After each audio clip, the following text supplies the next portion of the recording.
The dramatic return of Dan Bongino. And did you know it was yesterday? I don't say this in a condescending manner. Did you know it was yesterday? I didn't even know it was yesterday. Dan Bongino made his return to the podcast world yesterday, and nobody even cared. Now, I guess you could argue he went on with some girl, I don't know her name. I forget her name, Haley or something.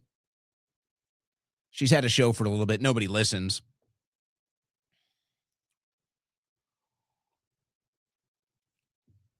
It's like Haley Corona or something. She's one of those gals that gets into on-camera media because she's good looking, but really has nothing to offer past her looks. So it's like you can get by. You can get by on your looks if you're a good-looking woman in media.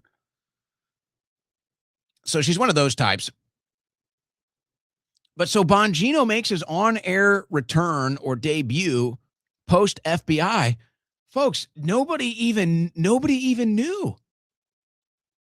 So again, you could argue, well, it wasn't the Dan Bongino show. It wasn't his return to the podcast with some big hype and big announcement and big reveal. But I mean, still it happened. And it was like a nothing. It was like a nothing burger. No clips, no viral moments. It happened. It came and went. Nobody even noticed. That's very telling to me. That's very telling to me. The only reason I even found out, the only reason I even knew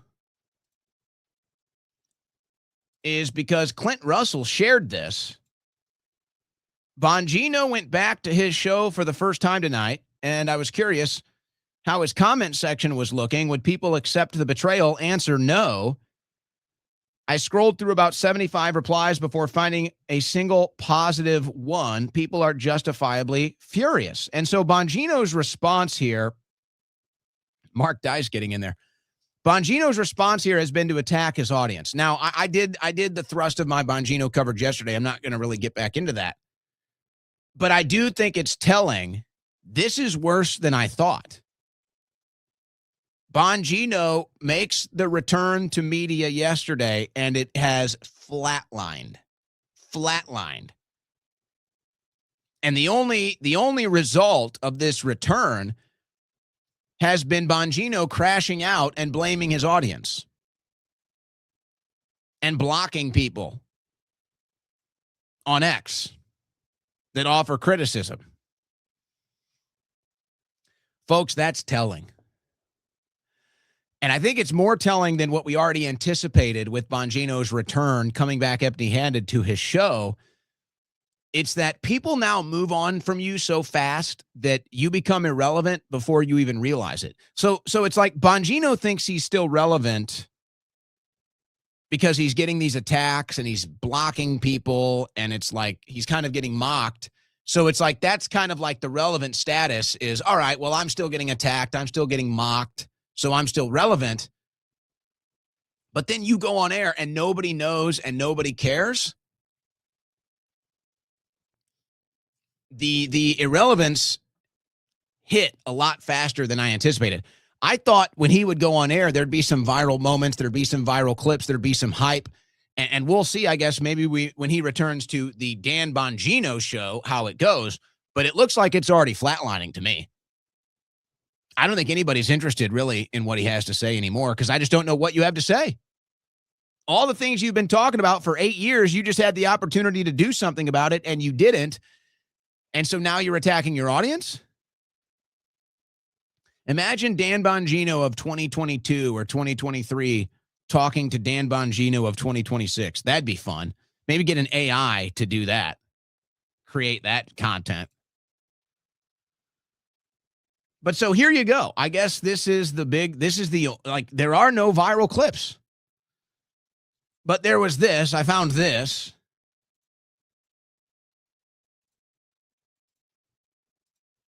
How is Bongino dealing with his upcoming irrelevancy? The thing about black pillars, where everything sucks all the time, is They're like, well, we're demanding accountability, but you're not great. So am I. That's some you're endlessly complaining about things you know. Wait. Even don't know. Demanding accountability. You were just at the FBI. That was your job. Again, folks, I don't know Dan Bongino personally, so I don't want to jump to any conclusions.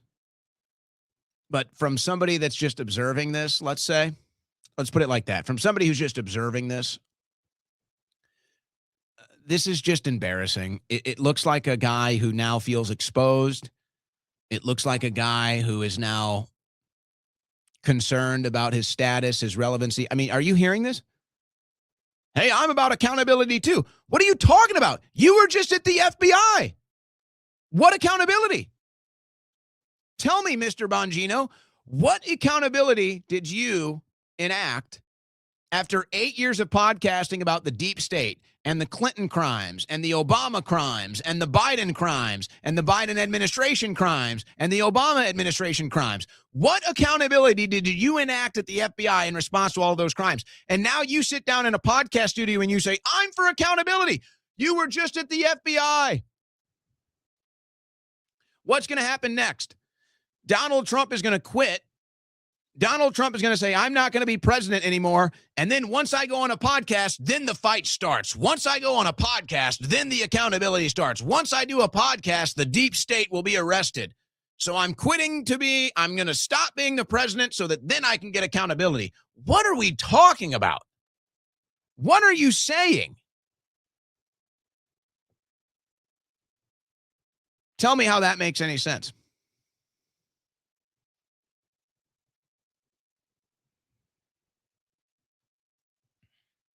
It doesn't. Anything about. Like, that's all you do. Like, he'll shut down the border, 10 people across the month. Why wasn't it 0? Okay, well, can you just acknowledge? Nobody's complaining about the border. Literally nobody's complaining about the border. So that's a straw man. Going from 1 million to 10 is a big deal. That way, and there's a cost to that. And the cost you see is in, polling. By the way, folks, I'm telling you just forget about what he's saying. Look at how this is going. He's on Nightly Scroll with Haley. Who? He doesn't even go back on air with Evita Duffy, who's been his partner on the Dan Bongino show, who launched her own show through the Dan Bongino syndicate, who does a pretty good job, Evita Duffy. He doesn't even go on with Evita, who has way more clout than this. I don't even know who this is. Has anybody ever heard of this girl? Nightly Scroll with Haley. What are we doing, Dan? You're going back on this show that nobody's heard of? You don't even go back on with Evita Duffy? You don't even go back and debut on your own show? What are we doing? This is a failure right out of the gates. On the midterms. You can't let this negative vibe constantly set in. Oh, and now they're talking about the midterms. Hey, you need to vote for us even if we do nothing. You need to vote for us even if we don't follow through on any of our promises. You need to vote for us no matter what. That ain't going to work. That doesn't mean healthy debates about policy are not welcome. Hey, I'm not a big tariff guy. I've said that 1,000 times. Debating policies are fine. I think a lot of the so-called damage from the tariffs was dramatically over-exaggerated. Even people who don't like them haven't acknowledged that now. The economy's motoring, 4% growth. But the black pill complaining and whining all the time about the administration, it's just like, man, what team are you on? Holy Moses, man. So you don't have to watch. It's okay. There's a door, go find the freaking exits. Cause I don't, and we will, I don't really give a shit. I'm not here for anybody. And there it is right there. And there it is right there. I don't give a shit. There it is right there. There it is. There's Dan Bongino. Dan, I don't give a shit, Bongino. Boy, how fast that changed.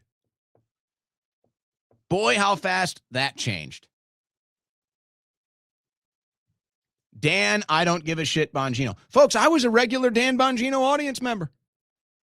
I wouldn't miss an episode of the Dan Bongino podcast. I'll probably tune in out of curiosity for the first episode or two, but If this is it, if this is how it's going to go, what is this thing about the black pillars?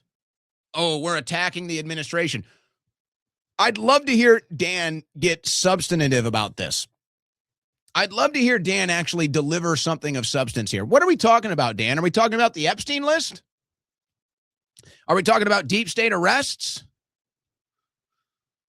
What are we talking about? Are we talking about the economy? You guys, the administration can't even make up its mind on the economy. One day it's the greatest economy ever. The next day Trump is trying to fix the economy. What is it? We're not black pillars. We're just not brainwashed.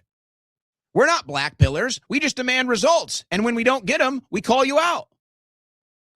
And now the tough guy routine, after you leave the FBI, the tough guy routine, attacking your audience.